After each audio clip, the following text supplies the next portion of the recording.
time again for Hey Pastor. Have you seen this? Yes, it is.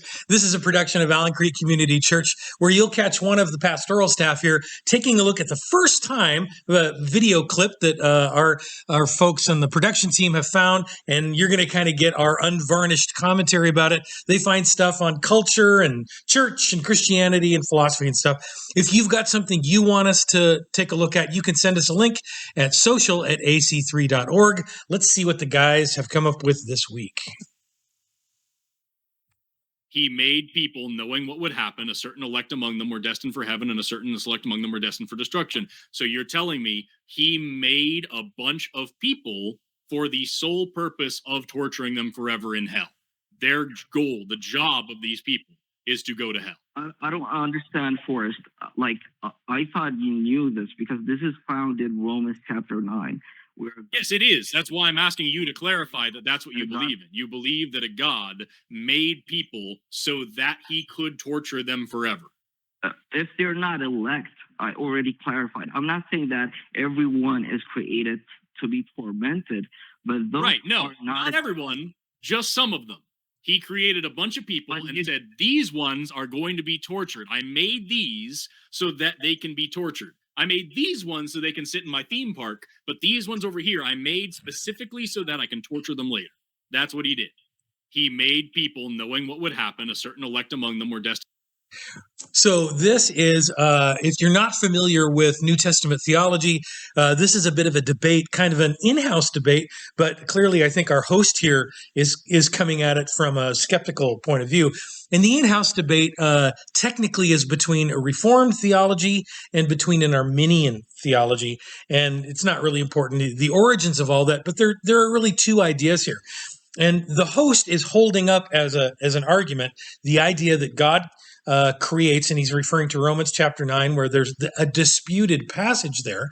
And some folks in the church believe that that from the beginning, parts of human creation, because God's perfect will predestined everyone to a particular eternal outcome, that some people are destined for hell and others are not.